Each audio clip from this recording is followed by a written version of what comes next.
Eu sempre fico na expectativa de que as pessoas me machuquem ou abusem de mim. Durante a minha vida toda, as pessoas próximas de mim tiravam vantagem ou abusavam de mim. Eu penso, na maioria das vezes, que é uma questão de tempo até as pessoas me machucarem ou me ferirem. Eu acho que eu tenho que me proteger e me manter sempre alerta. Até porque se eu não tomar cuidado, as pessoas realmente vão tirar vantagem e vão me magoar.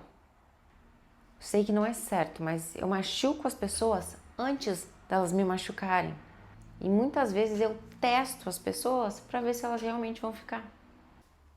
Eu tenho medo de deixar as pessoas se aproximarem muito, porque tenho quase certeza que em algum momento elas vão acabar me machucando. Porque isso não é do nada. Muitas vezes as pessoas já me machucaram, já passaram por cima de mim e já me humilharam. E na verdade eu já fui fisicamente abusada, sexualmente abusada, moralmente abusada, até por pessoas que mais deveriam me proteger. A gente vai entrar, gente, no esquema de desconfiança e abuso. O esquema que faz a gente pensar que a gente não pode confiar em ninguém. E vamos pensar que quando a gente não consegue confiar nas pessoas, a gente realmente consegue se conectar com as pessoas. Quando a gente está sempre nesse pensamento de alerta, a gente consegue verdadeiramente ter uma conexão, um relacionamento profundo, uma amizade verdadeira. A gente consegue passar algum tempo tendo pensamentos positivos, ou a gente passa a maior parte do tempo tendo pensamentos negativos das outras pessoas. A nossa mente é poluída, ela está sempre esperando que alguém faça alguma coisa ruim. Parece que as pessoas que entram em contato com a gente, alguma hora vão nos machucar. E sem que a gente perceba, a gente fica só esperando. A pessoa tá ali fazendo coisas boas, mas quando acontece alguma coisa ruim, nós somos os primeiros a apontar e dizer: eu sabia que essa pessoa ia aprontar para cima de mim. Sabia que ela não gostava de mim, que eu não podia confiar. E olha que engraçado, que paradoxo. As pessoas realmente que têm esse esquema passaram por situações traumáticas na infância e se acostumaram com pessoas que não eram legais, que estavam prontas a fazer alguma humilhação, passar por cima dela, e tornou esse comportamento, esse tipo de relação natural internamente para a pessoa que tem esse esquema de desconfiança, fazendo com que hoje, na vida adulta, ela se atrai e se aproxime de pessoas que não querem verdadeiramente ser pessoas legais, ou pessoas que não estão curadas, pessoas que realmente têm uma coisa ruim, pessoas que provavelmente vão fazer algum mal para ela. E ela acha essas pessoas ok, ela desconfia de pessoas que provavelmente serão boas com ela e ela não desconfia de pessoas ruins. Já tive casos da pessoa achar muito tranquila uma relação que obviamente não era boa, as amigas, familiares dizerem para ela desconfiar das intenções dos familiares e não desconfiar daquela relação que estava em evidência de que era superficial e de que desvalorizava a pessoa. E é inconsciente esse movimento porque a gente foi tornando algo natural na infância, fazendo com que hoje a gente não desconfie. Eu vou dar um exemplo bem superficial, mas que tu entendas. Por exemplo, se tu vem de uma família que troca de carro todo ano, para ti é muito natural trocar de carro. Agora, se tu vem de uma família onde trocar de carro é um evento na vida, quando tu se depara com alguém que vai te contar que trocou de carro, né, trocando de ano, tu vai achar inadmissível, tu vai achar estranho, mas para aquela pessoa é estranho manter um carro por tanto tempo, não faz sentido, desvaloriza, barará, barará, e para ti tu acha assim, nossa, que coisa estranha, né, trocar. Porque a gente foi acostumado, às nossas vivências, as pessoas que nos mostraram o mundo, que fizeram a gente criar o nosso mundo interno, trouxeram as suas crenças e trouxeram os seus comportamentos e suas relações. Então essa relação lá da tua infância, aonde tu tinha que estar sempre preparado, aonde aconteciam muitas coisas ruins, realmente te fizeram entrar na vida adulta com esses pensamentos, fazendo com que tu atraia também esse círculo de pessoas que podem e que têm um grande potencial de te fazerem mal e de te humilhar. Tem gente que se afasta quando começa a desconfiar das pessoas e passa como uma pessoa evitativa, uma pessoa mais quieta, uma pessoa que não responde. Ela evita esse contato e evita tanto esse contato que, por mais que ela ache que as pessoas achem que ela é fria, as pessoas sentem que ela é tão sensível, tão vulnerável, que em algum momento da vida dessa pessoa ela vai enxergar que as pessoas acham ela vulnerável, porque as pessoas não conseguem acessar, não vê o lado dela, porque ela se isola tanto a fim de que ela não tenha essa conexão forte e não se frustre um dia. Temos esse padrão, mas temos o padrão também da pessoa desconfiada que se torna agressiva e também ela não consegue se conectar com as pessoas. E por que eu tô te falando dessa frase, desse termo de se conectar? Porque o esquema de desconfiança e abuso tá no nosso domínio de dificuldade de se conectar, dificuldade de manter um relacionamento profundo. Então, quando a pessoa vai para uma polaridade mais agressiva, ela não consegue se conectar, tá sempre desconfiando das pessoas e ela tem um medo gigante de perder o controle das situações.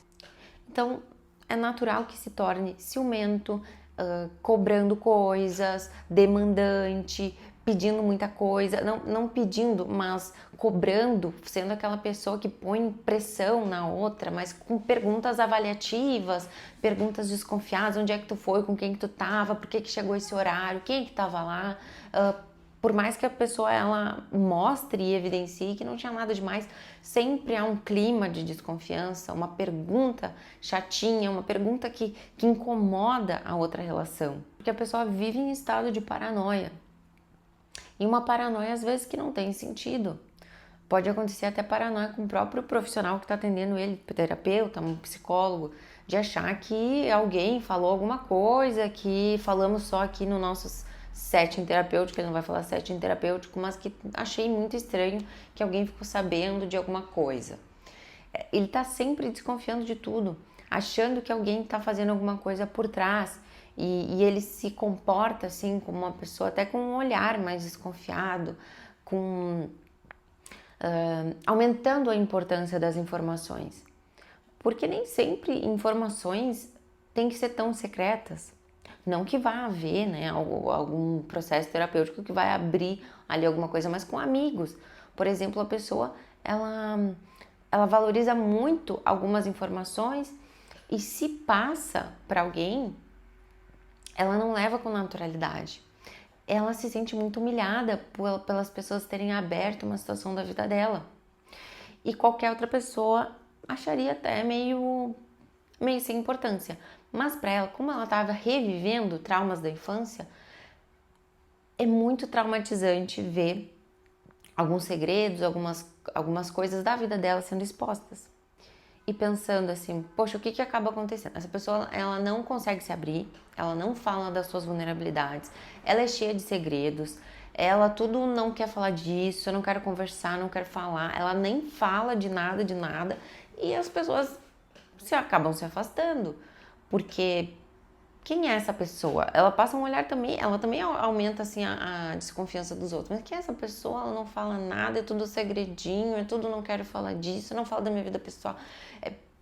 Tipo assim, nem sempre as pessoas vão enxergar esse ser humano que é traumatizado ou que passou por uma fase de vida muito difícil, até porque nem todo mundo vai saber dessa infância e tudo mais. As pessoas de primeiro impacto, elas vão se afastar, porque essa pessoa não quer falar nada, tudo eu entrei em detalhes que ela não queria, eu também me fico desconfortável de falar sobre a vida dela, então eu prefiro me afastar. E da onde a gente tirou tudo isso? Da nossa infância. Muito provavelmente a pessoa que tem um esquema de desconfiança e abuso passou por uma infância bem turbulenta, por agressão física, por agressão verbal, por agressão sexual, veio de uma família às vezes que todo mundo era muito agressivo, se xingava bastante, né, um conflito intenso. Então, muitas vezes também, agora eu me lembrei de pais também que tinham problemas psicológicos, com álcool, com drogas. Então, ela precisaria de um olhar mais cuidadoso das outras pessoas. Só que ninguém sabe. ou não tem oportunidade de saber, não tem oportunidade de conhecer essa história. Então fica aquele bichinho do mato, né, ali, vamos dizer, aquela pessoa mais fechada, talvez muito trabalho, ela não fala nada com ninguém, as pessoas também, né, não entendem muito qual é a dela, tem que pisar em ovos, assuntos profundos não se conversa, então fica difícil o acesso. E olha como isso é importante.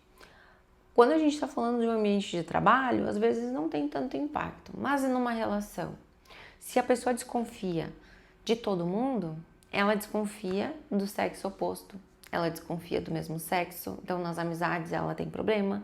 Quando ela vai se relacionar, como eu já citei ali, por vezes ela pode escolher um parceiro abusivo e também ela pode ficar sozinha por muito tempo, porque ela desconfia dos homens, ela provavelmente pode ter tido ali uma figura masculina que machucou ela, uma figura masculina que não foi um bom exemplo, um bom modelo, e ela passa a enxergar os homens dessa forma. Então até os homens legais que chegam perto dela, ela vai rejeitar, ela vai achar horrível, tudo que ele faz é horrível, que passou dos limites, e muitas vezes aquele que não é legal, ela vai naturalizar, ela vai achar que não tem problema nenhum, porque ela está acostumada a ser tratada mal, ela está acostumada a ser abusada, a ganhar pouco. Então ela acha que ok, tá na minha zona de conforto, apesar de ela sofrer. Obviamente ela vai sofrer, ela vai achar ruim, mas ela não vai conseguir sair disso. Para tu ver o impacto disso, porque ela está acostumada a levar esse tratamento. E aí quando alguém legal vem, ela desconfia de tudo, meu Deus do céu, e não quer falar, não, sabe? Não quer se expor, não quer nada. Mas com a pessoa ruim, vamos dizer assim, tudo certo. Porque no fundo ela acredita que ela merece sofrer, que ela merece ser abusada. Como assim, Julia? Por que ela acha que ela merece sofrer? Aí a gente entra num ponto bem profundo. Que quando uma pessoa ela foi humilhada, foi abusada das formas mais ruins possíveis, ela experimenta sentimentos muito intensos, principalmente na infância. E esses sentimentos, por vezes, são de vergonha, são de culpa, vergonha de si, vergonha do seu corpo, vergonha do que aconteceu, vergonha de olhar nos olhos. E essa vergonha faz a pessoa acabar com a sua autoestima. Faz ela sentir vergonha dela e não se sentir merecedora de ser feliz, merecedora de ser amada, merecedora de ter uma pessoa legal. Ela cultivou tanto tempo essa vergonha, esse sentimento com o próprio corpo, com as outras pessoas. Tanto tempo esse desconforto, essas emoções ruins, que ela acaba entrando nessa crença de si mesma, de que ela não merece ser feliz. Um abuso sexual, por exemplo, muitas vezes acontece de pessoas próximas, pessoas que a pessoa ama, né? Então, imagina a confusão que ela tem sobre o amor, a confusão que ela tem sobre pessoas que deveriam cuidar dela. E ela, como criança, ela se abriu, permitiu, ganhou afeto. Em algum momento aquele afeto se tornou um pesadelo, algo que fez muito mal e que gerou segredos, né? Tinha que esconder aquela situação, medo de que causasse algo maior, um pavor do que estava acontecendo. É natural, por exemplo, uma pessoa que foi abusada ser muito aérea depois disso, porque ela dissocia. Aquele momento ali do ato que aconteceu, às vezes foi tão intenso, obviamente, né?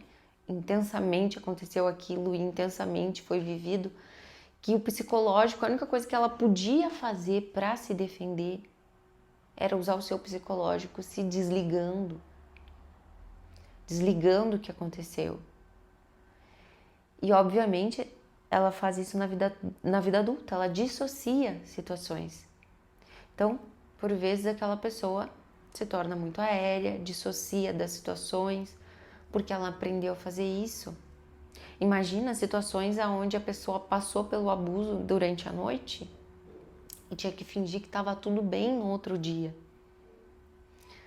Como é que ela vai viver depois? Quais os aprendizados que ela levou disso? Então, essa ferida do abuso é muito profunda. E aí a gente começou ali, né, falando o quanto essa pessoa se apresenta para o mundo desse jeito, que afasta os outros, mas olha tudo que ela carrega.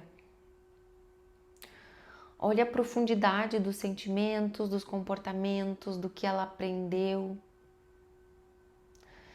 Então, as consequências são enormes na vida de uma pessoa. E tem vezes até que a pessoa abusada foi acontecendo recorrentemente, ela pode ter até tido como é que eu vou dizer, alguma culpa porque de alguma forma despertou alguma coisa sexual, né? Imagina uma criança sendo estimulada, aí ela sente alguma culpa porque despertou algo sexual. E por muitas vezes, essa culpa faz com que ela não entenda os culpados da situação. Porque só de você ter sido criança nessa situação, isso já te absolve de tudo, tá? Isso já te absolve. Mas também tem a outra pessoa cúmplice disso, ou a pessoa que não fez nada com isso, que muitas vezes, quando vem em terapia, é a mágoa maior.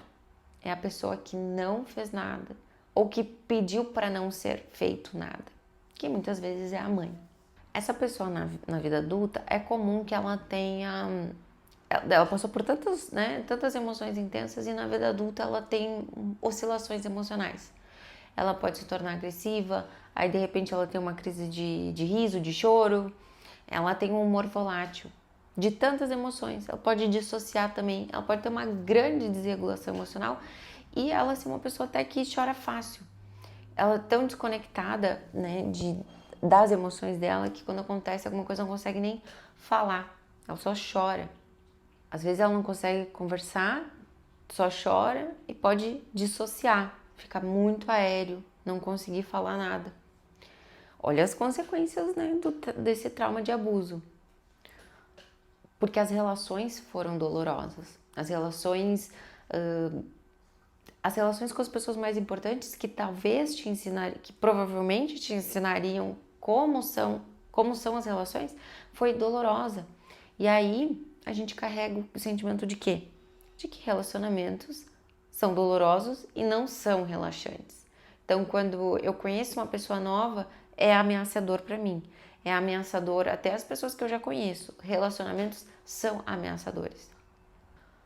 E aí a gente bate naquele ponto, né, de que ela confia em quem não deve e quem ela deve, ela desconfia e até menospreza as intenções, a relação, ela evita, ela provoca um distanciamento das pessoas que poderiam ser boas e atrai as pessoas que têm um potencial negativo de machucar. Muitas vezes essa pessoa é estressada porque ela está sempre hipervigilante nas relações, nas coisas, está sempre desconfiando, ela está sempre armada, está sempre pronta para se defender, pronta em pensamentos também, pensando o pior das pessoas. E ela pode até lembrar com clareza dos fatos que aconteceram, como também ela pode não lembrar dos eventos de abuso. Ela pode ter dissociado e não lembrar do que aconteceu como forma de se proteger. E bom, se ela não se lembra, então não tem consequência, muitas vezes o corpo lembra. Um medo do escuro, um medo de alguma coisa, ou uma situação que lembre, o corpo se trava, né? A pessoa, vou usar uma situação, mas a pessoa que sofreu um abuso, quando ela vai ter relação sexual as primeiras vezes, ou até ela encontrar alguém que ela se sinta confortável, é difícil, não é uma tarefa fácil, porque muitas coisas remetem, tem lembranças. Só o abuso sexual? Não, um abuso verbal. A pessoa já começa a ouvir gritos, ouvir xingamentos, já fica nervosa, já fica paralisada. Aquilo já se torna algo ali que ela expressa fisicamente. Então vamos falar da origem do esquema de desconfiança e abuso. Vem de uma família, vem de uma infância cheia de humilhações, xingamentos, abusos, comportamentos indevidos, né?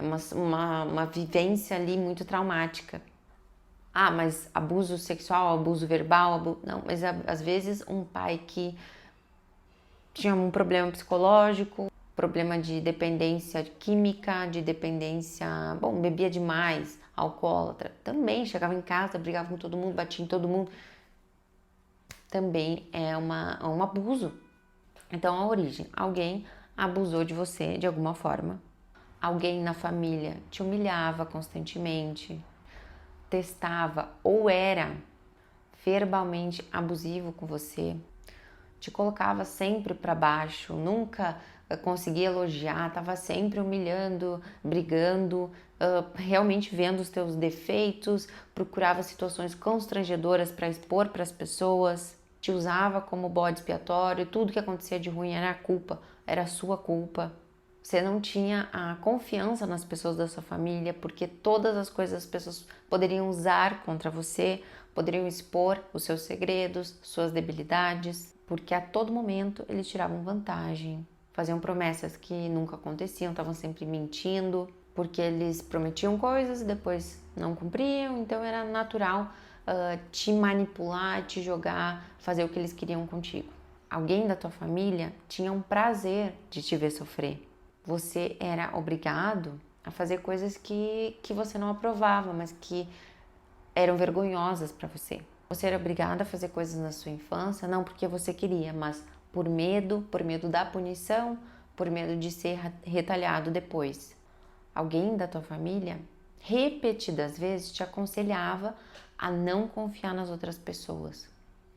E as pessoas da tua família ficavam contra você.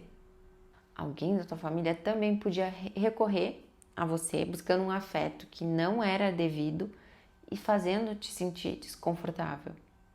E também pode ter sido que as pessoas te chamavam por nomes que você não gostava, te xingavam, tinham apelidos, te botavam para baixo.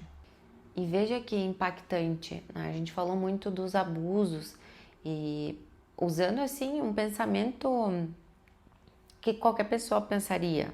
Se a gente está sendo abusado de qualquer forma, o que nós faríamos? Nós iríamos lutar, nós iríamos proteger, gritar, fugir, faríamos isso. Mas e quando nós somos crianças? E quando essas pessoas são pessoas que a gente ama e é da nossa família? Aquela criança não teve nenhuma chance. Aquela criança não teve chance nenhuma para se proteger e não tinha como fazer isso. E ainda por cima, como criança, carregava aquela nossa necessidade emocional de conexão. Então, ao mesmo tempo que tudo isso acontecia, ela ansiava pela conexão. Porque às vezes aquelas pessoas que machucavam ela era tudo que ela tinha. Ela não tinha para onde correr. Então, pensa a necessidade básica de segurança e de proteção de uma pessoa. Pensa o quanto foi ferido isso. O quanto essa pessoa vai se colocar no mundo de forma nervosa, ansiosa, em pânico, nos relacionamentos, porque criou de forma não é inconsciente, mas o ambiente fez ela criar toda essa visão de mundo que precisa ser reformulado. E se não for reformulado, essa pessoa ela ainda inconscientemente ela vai se aproximar de pessoas que vão continuar fazendo mal para ela. Uma coisa também que é comum é uma pessoa que foi abusada se tornar abusadora, mas não é lei. Mas é comum uma pessoa que foi abusada se tornar abusador, porque é comum uma pessoa que diz que, né, me abusaram, aí tu vai ver, o pai abusou, o padrasto abusou e essa pessoa foi abusada também na infância. Mas não necessariamente esse comportamento precisa se perpetuar. Muitas vezes a pessoa que vem para terapia, ela não continua mais, ela quer quebrar esse ciclo. Porque se você já viu o esquema de defectividade e vergonha, esse esquema aqui, ele traz semelhanças nas consequências. Porque é muito comum a pessoa que tem um esquema de desconfiança também ter o de defectividade. Como a gente já falou, essa pessoa, ela tem uma autoestima baixa, ela foi xingada, ela passou por situações de vergonha de si mesmo, ela criou todo um sentimento de inadequação que faz a gente criar um esquema de defectividade e vergonha também. E tu acha que uma pessoa com esquema de defectividade e vergonha, ela vai conseguir ser uma profissional 100% com todo o seu potencial? Ela vai conseguir ter um relacionamento profundo? É muito complicado isso, é muito difícil. E para a gente finalizar, pode ser que alguém não tenha sofrido esse abuso e tenha se tornado uma pessoa muito desconfiada? Sim. Pessoas que passaram por alguma situação de relacionamentos que foram muito feridas, foram muito traídas, né? Mas de igual forma, tem alguma coisa na família também que fez ela criar esse modelo ali de naturalizar traições, naturalizar essa falta de respeito, tá? Mas quando nós convivemos com pessoas desconfiadas, pais desconfiados, que estão sempre comentando, mostrando crenças, introjetando crenças nessa criança, também vai cultivando muito esse olhar da desconfiança, trazendo personagens, parceiros, amigos que fazem mal, atraindo esse olhar e fazendo com que a pessoa fique mais tempo pensando coisas ruins dos outros, né? Cria-se toda uma rede ali que proporciona para ela relacionamentos abusivos no fim da história. Então nós vimos essa primeira parte do esquema, que é como ele se origina, como ele se apresenta, o que eu penso, e a gente vai ver depois como é os relacionamentos, sinais perigosos de relacionamento, como que é o relacionamento, e depois a gente vai ver como é que a gente se liberta disso. Se esse é teu esquema, olha o quanto de coisas profundas e pesadas que a gente falou, né? Então é importantíssimo que a gente consiga terminar esse módulo e que tu saia com uma visão diferente, com comportamentos diferentes, para que a gente consiga trazer bons relacionamentos, bons trabalhos, boas amizades para você. Então, um beijo e te espero no próximo vídeo.